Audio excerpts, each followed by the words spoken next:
Welcome to the deep dive. Today, we are taking a shortcut, really, into what feels like an AI music gold rush. It really does. I mean, all those old barriers to making music, Yeah. needing thousands of dollars in gear, years of practice, they've just poof, vanished. Gone overnight. So we're diving into a stack of sources that don't just show off cool tech. They actually reveal the systems people are using like right now to make money from AI sound. And serious money, too. Oh, serious money at a shocking speed. I mean, think about this. One stat we found showed a YouTube channel gaining over 200,000 subscribers In how long? in just 3 weeks, all from remixing popular songs. Wow. And we also saw channels making up to $33,000 a month just by reimagining classic songs. That speed is astonishing, and it's exactly why we need to unpack this. I think the mission for us today has to be moving beyond the flashy, hey, look what AI can do demos. Right. Anyone can make a fun song. Exactly. We're going to analyze the systems, the platforms, and, the legal stuff you need to actually build a sustainable income here. So focusing on utility, commercial safety, and really giving you the blueprint without the overload. Okay, so let's start with the tool at the center of all this, the one cited everywhere, Music GPT. The engine behind the gold rush. It really is. It's basically democratizing production overnight. And its capabilities are surprisingly broad. It can generate full professional-sounding songs. But also sound effects, right? And voiceovers. High-quality text-to-speech voiceovers, yeah. And I think what's fascinating is how that changes the creator's job. You don't have to spend years learning some complex audio software anymore. Not at all. The input is just text. You type what you want in a prompt box. But that doesn't mean you lose control. The customization is actually really deep. You can pick instrumentals only, or you can have it generate lyrics for you, like make a dance track about breaking up, or you can remix a song that already exists, or even just make a track longer to fit a video. Got it. So a lot of flexibility. A ton. And the creation demo in the sources was just, well, it was super impressive. The creator asked for a high-energy house track. Okay. Heavy, driving bass line, a catchy female vocal hook, all from a single text prompt. And the quality. The notes we read said it was, well, the word they used was speechless. Not just passable, but club-ready, fully mastered, ready to go. And that demo brings us right to the most critical piece for making money, which is the commercial license. The legal part. Exactly. You can make amazing music, but if you can't legally use it to earn, it's just a hobby. A very cool toy. Right. And tools like Music GPT, they stress that everything you create is explicitly safe for commercial use. And that is absolutely essential. It's how you avoid those copyright headaches that just ruin so many creators. So that's the non-negotiable foundation for actually making money here. It is. You're basically buying the legal right to profit from the output. So now that we know we can create stuff safely, where are people actually making the cash? Right. So with that legal part sorted, we can look at the actual income streams. The sources laid out 5 of them, and I think we can break them down into 2 big categories. You got the big broadcasting channels, and then the more targeted service utility streams. Good way to put it. So number 1, you've got these AI remix YouTube channels.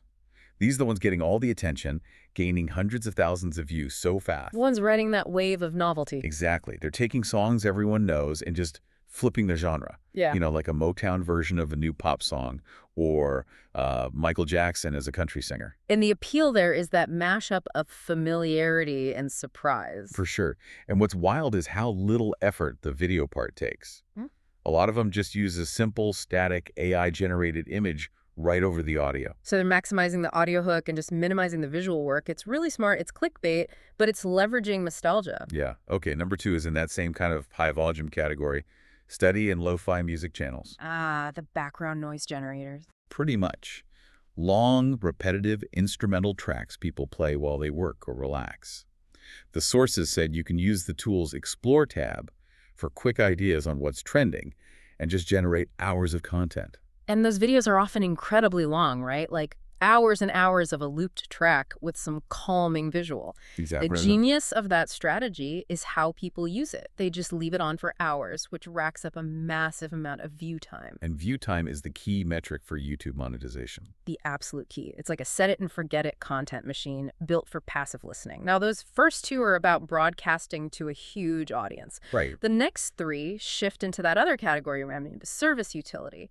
This is about providing direct custom value to other creators. So moving from chasing mass attention to just filling a very specific need. Precisely. So number 3, selling custom tracks on freelance sites like Fiverr. For other YouTubers. YouTubers, streamers, people making corporate videos, they are all desperate for background music they know won't get them a copyright strike. So you become their go-to for safe music. Exactly. You take their prompt, you generate a unique track, and you sell it for, say, 10 to 50 bucks.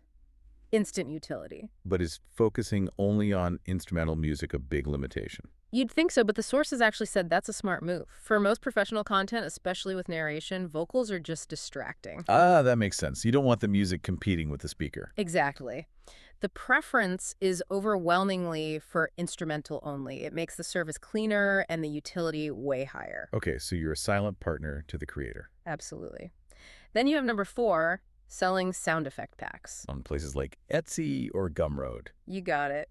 The sound generator can create bundles of professional sound effects super fast. Things like a sharp UI click for a mobile app or a whoosh transition for a video editor. Or even like a friendly dog barking. A friendly dog barking. Nature sounds for a game developer. You're turning a basic function into a specialized B2B product. Super specific. Very. And number 5 is offering voiceover services. Just using the text-to-speech feature. Without ever using your own voice. Or hiring an actor. You can pick specific AI voices. The example was a really natural ASMR male voice and sell that as a service. Or you could build entire YouTube channels that just need a consistent quality voiceover on top of simple visuals. Yeah. So we've talked a lot about audio, but if you really look at the money, the sources point to this big opportunity gap.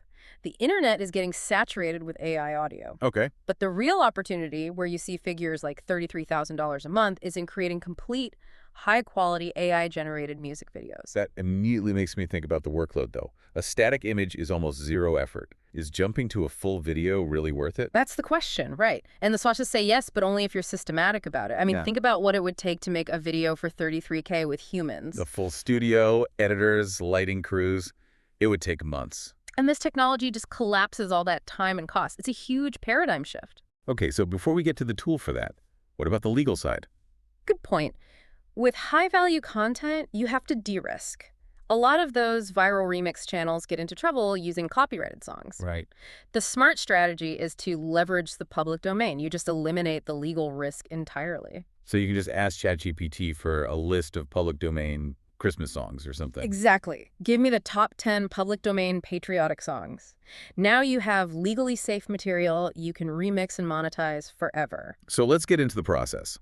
The tool for these videos is InVideo v4.0. And the first step, just like with audio, is the prompt. But it has to be way more detailed. Way more. You need music direction, video direction, camera style, performance shots, the overall tone. And if you don't know how to write that, you can just use ChatGPT to write the prompts for you. You feed it the song, and it spits out the detailed prompt. It's using the tools to use the tools. That's brilliant. So let's look at the examples. One was a public domain remix of Joy to the World. Okay, a classic. They made a 1-minute cinematic video, sung in a warm, soulful gospel style with like 1960s and modern R&B vibes. The tool created a whole short film from a safe classic. Complete with staging and lighting. The second example was even more advanced. It was for a song by a totally AI artist named S.A. So an original song. Right. They first used another tool to generate a consistent character image for S.A. Then they told the video tool to tell a story about a breakup at Christmas with sad black and white scenes and colorful flashbacks. And it kept the character looking the same the whole time. That's the key. It maintained the character's likeness throughout the whole story. And to get that level of consistency, you have to use very specific settings. You do. The sources said to always select the Ultra setting and use features like VO3 and Sora. And just to be clear, VO3 is the engine that handles all the complex physics and lighting, and Sora is what ensures that character continuity. So SE looks the same in the past and present. Right, but this level of generation, it's not free. Of course not. The investment for these advanced plans starts around $100 a month. But the key is that investment often bundles those powerful features together. It's a shift from a free tech demo to a serious business tool.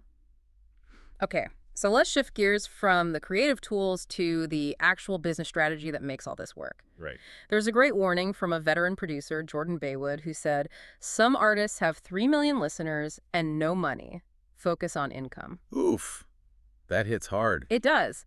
If you're using AI to make music, you need to be building a utility-focused business, not just chasing vanity metrics. So what does that mean in practice, away from the whole YouTube lottery? It means focusing on local direct sales, things that give you immediate cash flow, so local licensing, for example. You mean selling soundscapes to local advertisers? Exactly, using platforms like Radio 337, or even simpler, creating custom royalty-free background tracks and selling them directly to local businesses. Like coffee shops or real estate agents. Coffee shops, car dealerships, anyone who needs unique, safe music for their marketing.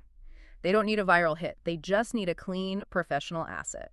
Which all comes back to consistency, right? The sources really hammered that home.